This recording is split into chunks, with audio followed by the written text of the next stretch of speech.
All right, welcome back to the channel. So Eddie Hearn says his boxing is going on. He don't care nothing about this thing flying around. And until the time comes and somebody tells him he can't put on bouts, he's gonna put on his bouts. And let me tell you, man, I tend to agree with him.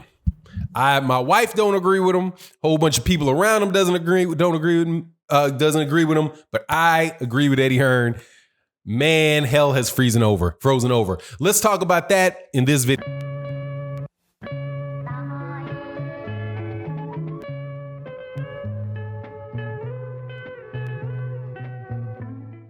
All right, welcome back. So we know that there's a big issue going on around in boxing that has all the fights for the next couple months more than likely canceled. So we will be talking boxing on this channel, man. Let's keep it going, man. There's stuff happening in the boxing world, and what the news and what the conversation is in the boxing world, you know, man, we're gonna be chopping it up over here about it.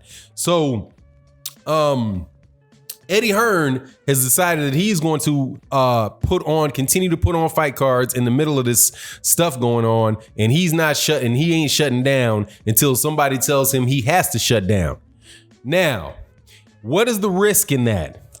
Well, the risk in that is that he helps he helps spread a dangerous thing around amongst people, because if you have a lot of people standing around, viruses get moved from one person to the other person. So, hey, man, it could be a risky thing. This is something I do believe is specifically dangerous for elderly people and for young children and people with suspect or some compromised immune systems. So, you know, it's a health risk. And as a result, like, everything is shut down, like everywhere. I mean, I don't have to give an explanation, because wherever you are listening to this video, whole bunch of stuff is shut down. Now, you know that Eddie Hearn has that mentality. And I could have predicted, of all the promoters and everybody else, who's the one that is going to be like, nah, you're going to have to force me not to do this. That is Eddie Hearn. Eddie Hearn. And let's look, because I really do believe that past behavior is a predictor of future performance. And so just look at what Eddie Hearn has done just in the last 12 months. Some of the fights that he let continue, that any ethical non-megalomaniac, is that the right word? Megalomaniac? Whatever it is.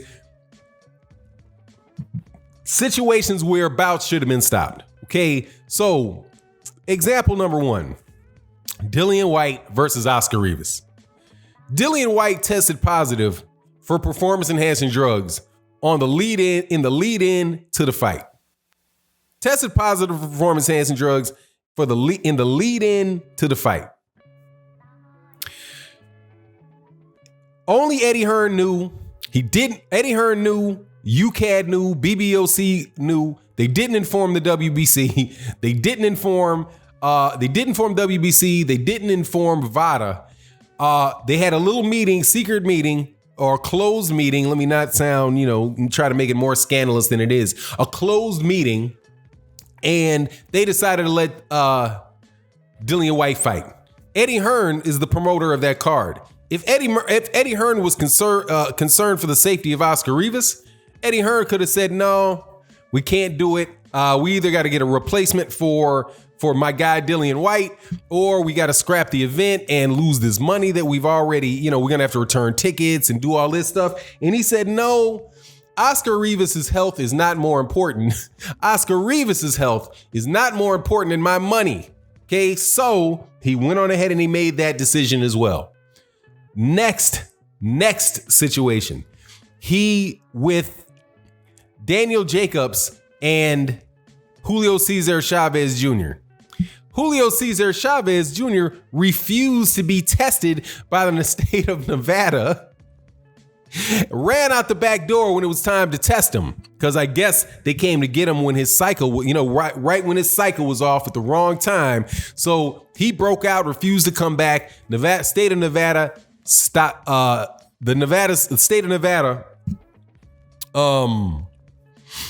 suspends him.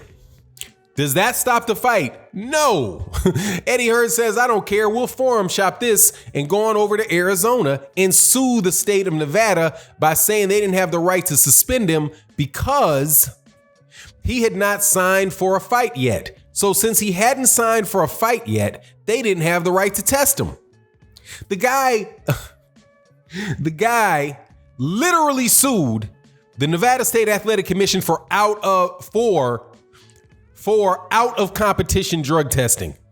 Because isn't that what it is? Is a drug test. He's saying that they hadn't signed for the fight, so it's out of competition. You are not allowed to suspend somebody for taking performance or for refusing to take a performance enhancing drug test that you tried to administer out of competition. It sounds like, yeah, and he got away with it, and they got away with it. However, the very spirit of it is crazy. It's forum hopping. They wind up having a disastrous fight as a result of it with Daniel Jacobs and Julio Cesar Chavez Jr. in California, in Arizona. But still, the fight goes off. So you have those two examples. You have those two examples of what Eddie Hearn, when there's a issue with either public safety or the health of a fighter. Because in the case of Julio Cesar Chavez, that's a risk to Daniel Jacobs. However, since Julio Cesar Chavez isn't a very good fighter, I would equate that to similar to what I thought about Oscar Escandon versus Gary Russell Jr. Gary Russell Jr. is 126. Sorry. The 126-pound WBC fighter who fought this guy, Oscar Escandon. I think Oscar Escandon is from Argentina, but this dude is so doped up. It's ridiculous. Like, clearly, this dude is juiced to the gills. At least in my opinion, he's juiced to the gills. So much so that Gary Russell Jr. is beating on him. And in the corner you hear, he'd be like, man, this dude is juicing, man. You know how Gary Russell Jr. talk out the side of his mouth a little bit? He said, man, shawty, this dude is juicing. Similar situation with Julio Cesar Chavez and Daniel Jacobs. Is just a doped up dude that can't fight, right? Or can't fight on the level of Daniel Jacobs. Still, the risk is there. So to have Eddie Hearn say that he's willing to just continue to have cards despite the risk associated with this thing, it's just par for the course with Eddie Hearn. Now, the thing here is, though, I kind of agree with him. However, I will say this, why I say I agree with them. Like, I would be inclined to want to do the same thing, because what people are asking Eddie Hearn to do is to sacrifice his business, shut down his business on the potential that something may happen down the road. And that is something that is hard for somebody in that situation to stomach, because he has a lot riding on fights in the United States. He has a lot riding in the fights in the UK. And he and to have, like, for example, with DAZN, who is one of his major customers, probably has like, there's no reason to watch DAZN. Like, later on today, I'm going to go to DAZN and cancel my DAZN subscription because I'm not going to there's a chance I might not watch DAZN for the next 3 months. So I'm not just going to sit there and hand them $40 and I'm not going to be able to see that. That right there can shock the system of DAZN if enough people do that. And more than likely, they could lose everybody that they got through the Canelo Alvarez fights, through the what other fight? The Anthony Joshua fights, whatever fights that they thought were really successful that brought in a lot of new subscribers, they very well could lose all of those. Because people already do subscription services like that. Like, oh, I'll get it this month. Next month, though, they don't really have anything that I like, so I get rid of it and I'll buy it again the next month. There's nothing on DAZN that is going to keep you watching month to month to month, because without actual live boxing, even the tapes of the fight, or it's going to take, after you cancel it, it's going to take a little while for it to shut off. I think they're going to roll you over a month. You got a month to watch whatever you want to watch over on DAZN and get off. That's going to affect, or has the potential to really affect, Eddie Hearn. So I could understand why why he would want to do that and why he would push forward until somebody actually tells him that he cannot do it, until it is not just it's not a situation where it is like people voluntarily doing these things. So for example, the NBA shutting down, the NBA was not ordered to shut down by the federal government. They decided that they were going to do what they believed was in the best interest of people because they want to be good corporate citizens, right? Same thing with the NBA, same thing with the NHL, same thing with college NCAA. They want to be good corporate. They want to be good corporate and collegiate or whatever sports citizens. And they also have very long shelf lives. Like the NBA is coming back. The NHL is coming back. The NFL is coming back. The NCAA is coming back. If as soon as it breaks, as soon as this breaks and pass, they'll be back. But situations like a small business like Matchroom, especially Matchroom USA, and Matchroom in the UK, because it's going on in the UK, man, that's a very, very hard hit from them, man. So I can understand why he says, nah, I'm not going to do that until somebody orders me to do that.